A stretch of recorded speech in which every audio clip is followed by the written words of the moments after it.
திருத்துறைப்பூண்டி அருகே உம்பளச்சேரி மாடுகளை பராமரிப்பதற்காக அமைக்கப்பட்ட அரசு கால்நடை பண்ணை போதிய மருத்துவர்களின்றி சரியாக செயல்படவில்லை என குற்றச்சாட்டு எழுந்துள்ளது. உம்பளச்சேரி மாட்டினத்திற்கு புவிசார் குறியீடு வழங்குமாறு கோரிக்கை விடும் விவசாயிகள் பண்ணையில் இருக்கும் குளங்களை தூர்வார வேண்டும் என்றும் வலியுறுத்துகின்றனர். சாதாரண மாடுகளை விட பல மடங்கு பலசாலியாக கருதப்படும் உம்பளச்சேரி மாடுகளை பராமரிக்க கடந்த 1968ஆம் ஆண்டு கால்நடைத்துறையால் திருவாரூர் மாவட்டம் திருத்துறைப்பூண்டி கொர்க்கை கிராமத்தில் சுமார் 496 ஏக்கர் பரப்பில் கால்நடை பண்ணை உருவாக்கப்பட்டது. கால்நடைகளுக்காக 12 குளங்களுடன் பல ஏக்கரில் புல் வளர்க்கப்பட்டு தீவனமாக வழங்கப்பட்டு வந்துள்ளது. சுமார் 2000க்கும் மேற்பட்ட மாடுகள் பராமரிக்கப்பட்டு வந்த இந்த பண்ணையில் தற்போது 450க்கும் குறைவான மாடுகளே பராமரிக்கப்படுவதாக விவசாயிகள் வேதனை தெரிவிக்கின்றனர். மாடுகளுடைய தன்மை என்னன்னு கேட்டால், எவ்வளோ பெரிய வெயிலாக இருந்தாலும் தாக்கு பிடிக்கும், எவ்வளோ மழையாக இருந்தாலும் தாக்கு பிடிக்கும், எவ்வளோ சேராக இருந்தாலும் நடக்கக்கூடிய வல்லமை போயிடுது. அதாவது இந்த ஒட்டகத்துக்கு கொழும்பு இருக்கிற மாதிரி இந்த மாட்டுக்கெல்லாம் கொழும்பு கால்லாம் இருக்கும். ஏன்னா அது எவ்வளோ உலையாக இருந்தாலும் அதில் ஏறு பூட்டி விடக்கூடிய விவசாயம். இங்கே பாதி மணல் வாரி பாதி களிமண் பூமி.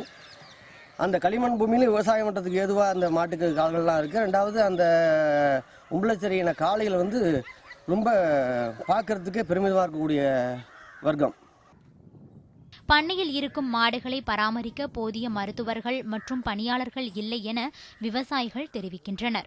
சுமார் 60 ஏக்கர் பரப்பில் இருக்கும் 12 குளங்கள் கடந்த 5 ஆண்டுகளாக தூர்வாரப்படவில்லை என்றும் சுமார் 30க்கும் மேற்பட்ட காலி பணியிடங்கள் நிரப்பப்படாமல் இருப்பதாகவும் கூறுகின்றனர். புல் வளர்க்கப்படாததால் அனைத்து குளங்களும் திடலாக காட்சியளிப்பதாக வேதனை தெரிவிக்கின்றனர். இயந்திரங்கள் வந்ததுன்னு இந்த காளை கன்றுகள்லாம் நம்ம காளையை மதிக்கிறது கிடையாது. இந்த பண்ணை கால்நடை பண்ணை கொர்க்கை ஊராட்சியினுடைய பண்ணை என்பது அபிவிருத்தி ஆகணும். கூடுதலாக மாடுகளை இயக்கி வாகனங்களை குறைத்து பசு மாடுகளை கன்றுகள் போடும்போது அதை காளைக்கன்றுகளாக இருக்கும்போது அந்த காளைக்கன்றுகளை வைத்து விவசாயத்துக்கு பயன்படுத்த வேண்டும். இங்கே மாடுகள் வளர்ந்து கொண்டே இருந்தாலும் இந்த மாடு அழிப்பதற்கு சில துரோகிகள் இருக்கிறார்கள். அவர்களை அப்புறப்படுத்த வேண்டும். இவை அனைத்திற்கும் மேலாக உம்பளச்சேரி மாடுகளுக்கு என்று அங்க அடையாளங்கள் பாரம்பரியம் உண்டு. ஆனால் தற்போது அந்த பாரம்பரியம் மறையும் வகையில் அங்க அடையாளங்கள் இன்றி உம்பளச்சேரி மாடுகள் காணப்படுகின்றன. அந்த பாரம்பரியத்தை காக்கும் வகையில் விவசாயிகள் கொண்ட கண்காணிப்பு குழு ஒன்று அமைக்கப்பட வேண்டும் என்றும் புவிசார் குறியீடு வழங்கப்பட வேண்டும் என்றும் அஞ்சல் தலை வெளியிட வேண்டும் என்றும் விவசாயிகள் கோரிக்கை விடுத்துள்ளனர்.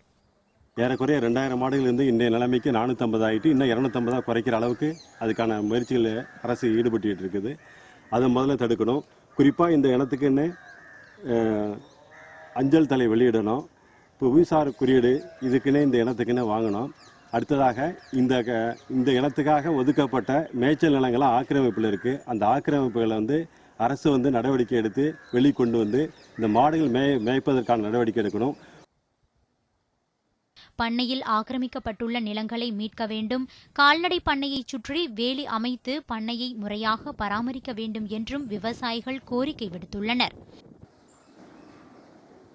இலக்கியா, நியூஸ் 7 தமிழ், திருவாரூர்.